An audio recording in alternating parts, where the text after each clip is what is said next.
కాయదొలుచు పురుగులు నివారణ. పొగాకు లద్దె పురుగు. ఈ పురుగు తొలిదశలో గ్రుడ్డు నుండి వచ్చిన చిన్న గొంగళి పురుగులు గుంపులు గుంపులుగా చేరి అదే ఆకుమీద హరిత పదార్థాన్ని గోకి తింటాయి. అలా నష్టపడిన ఆకులు జల్లెడాకులుగా పిలువబడతాయి.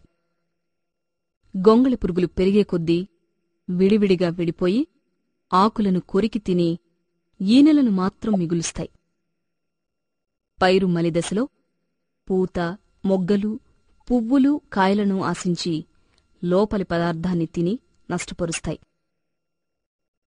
ఎదిగిన గొంగళి పురుగులు పగలంతా నేలమీద చెత్త క్రిందగాని, మట్టిపెళ్లల కిందగాని, నెర్రెలలోగాని దాగి రాత్రులందు పైరును ఆశించి విపరీతంగా నష్టపరుస్తాయి. దీని ఉధృతి ఎక్కువగా ఉన్నప్పుడు ఈనెలు మాత్రమే మిగిలి పైరులో పూత, మొగ్గ కూడా ఏర్పడక విపరీతంగా నష్టం కలుగుతుంది. ఈ పురుగు నివారణకు సమగ్ర సస్యరక్షణా చర్యలను పాటించాలి. గ్రుడ్ల సముదాయాల్ని ఏరి నాశనం చేయాలి. పిల్ల పురుగులతో ఉన్న జల్లెడాకులను ఏరి నాశనం చేయాలి.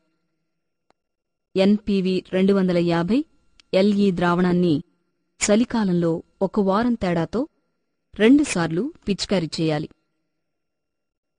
తప్పనిసరైనప్పుడు ఎండోసల్ఫాన్ 2 మిల్లీలీటర్లు లేదా క్లోరిఫైరిఫాస్ 2.5 మిల్లీలీటర్లు లీటర్ నీటికి కలిపి పిచికారీ చేయాలి. పురుగు ఉధృతి అధికంగా ఉన్నప్పుడు పొలంలో ఎర్రముద్దల్ని ఎకరాకు 500 మిల్లీలీటర్ల మోనోక్రోటోఫాస్ లేదా 500 గ్రాముల కార్బోరిల్, 5 కిలోల తవుడు, 0.5 కిలోల బెల్లం సరిపడా నీటితో కలిపి సాయం సమయాన వెదజల్లాలి.